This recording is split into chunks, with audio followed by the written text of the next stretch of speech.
नमस्कार दोस्तों। तो सरकारी कर्मचारियों के लिए एक बहुत ही बड़ी खबर सामने आ रही है, जहां सरकारी कर्मचारियों के महंगाई भत्ते में बढ़ोतरी की खबर आई है।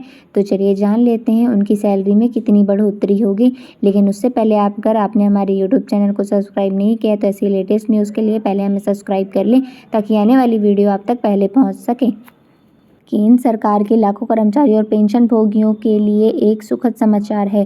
हालांकि 8वें वेतन आयोग के गठन का इंतजार जारी है, लेकिन इससे पहले ही जुलाई 2025 से महंगाई भत्ते में 3 से 4% तक की संभावित वृद्धि हो सकती है। यह बढ़ोतरी सभी केंद्रीय कर्मचारियों और सेवानिवृत्त व्यक्तियों के लिए मासिक आय में प्रत्यक्ष वृद्धि लाएगी।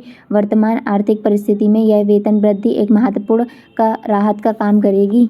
महंगाई भत्ता सरकार द्वारा अपने कर्मचारियों को प्रदान किए जाने वाला एक विशेष भत्ता है, जो बढ़ती महंगाई के प्रभावों से उन्हें सुरक्षित रखने के लिए दिया जाता है।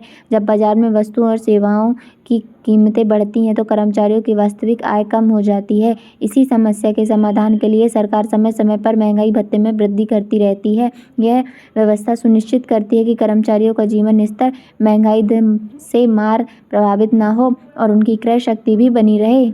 सरकार महंगाई भत्ते में संशोधन की घोषणा वर्ष में 2 बार करती है। पहली घोषणा जनवरी माह में प्रभावी होती है और दूसरी जुलाई के महीने में लागू होती है। यह महत्वपूर्ण बात है कि चाहे सरकार यह घोषणा कभी भी करे, लेकिन इसका वास्तविक लाभ केवल इन 2 निर्धारित तिथियों में ही मिलता है। इस बार जुलाई 2025 से लागू होने वाले महंगाई भत्ते की घोषणा दिवाली के त्योहारी मौसम से पहले होने की प्रबल संभावना है। यह समय कर्मचारियों के लिए त्योहारों के खर्च में सहायता होगी। फिलहाल केंद्रीय कर्मचारियों को उनके मूल वेतन 53% महंगाई भत्ता मिल रहा है। यदि इसमें 3% की वृद्धि होती है तो यह बढ़कर 56% हो जाएगा। वहीं अगर 4% की बढ़ोतरी हुई तो यह 57% तक पहुंच सकता है। यह निर्णय औद्योगिक श्रमिकों के लिए उपभोक्ता मूल्य सूचकांक के आंकड़ों पर निर्धारित होती है, जो महंगाई की दर को मापने का एक वैज्ञानिक तरीका है। मई 2025 तक के जो आंकड़े प्राप्त हुए हैं, उनसे यह स्पष्ट संकेत मिल रहा है कि जुलाई 3 से 4% तक का महंगाई भत्ता में वृद्धि हो सकती है। महंगाई भत्ते की बढ़ोतरी का कर्मचारियों के वेतन पर प्रत्यक्ष और सकारात्मक प्रभाव होगा। यह व्यावहारिक उदाहरण से समझते हैं कि यदि किसी कर्मचारी का मूल वेतन 18,000 रुपये है तो वर्तमान में उसे 53% दर से 9,990 रुपये महंगाई भत्ता मिल रहा है।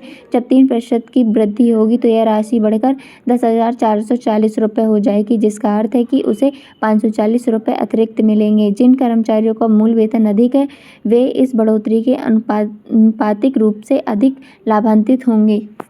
सेवानिवृत्त कर्मचारियों को महंगाई भत्ते की जगह महंगाई राहत प्रदान किया जाता है, लेकिन इसकी दर बिल्कुल महंगाई भत्ते के समान ही होती है। इसका मतलब यह है कि जब भी कार्यरत कर्मचारियों का महंगाई भत्ता बढ़ता है तो पेंशन भोगियों का महंगाई राहत भी उसी अनुपात के अनुसार बढ़ता है। यह व्यवस्था सुनिश्चित करती है कि सेवानिवृत्त कर्मचारी भी बढ़ती महंगाई के नकारात्मक प्रभावों से सुरक्षित रहें। पेंशन भोगियों के लिए यह राहत उनकी मासिक पेंशन में प्रत्यक्ष वृद्धि के रूप में दिखाई देगी। जून 2025 का उपभोक्ता मूल्य सूचकांक का आंकड़ा जुलाई के अंतिम सप्ताह तक आने की उम्मीद है। इसके पश्चात सितंबर-अक्टूबर के महीनों में केंद्रीय कैबिनेट महंगाई भत्ते में वृद्धि का अंतिम निर्णय ले सकती है। यह बढ़ा हुआ भुगतान भत्ता जुलाई 2025 से पूर्व भुगतान के साथ कर्मचारियों को प्राप्त होगा। जब तक 8वां वेतन आयोग की सिफारिशें लागू नहीं होती, तब तक महंगाई भत्ते के नियमित वृद्धि की सरकारी कर्मचारी और पेंशन भोगियों के लिए आर्थिक राहत का प्राथमिक साधन रहेगा।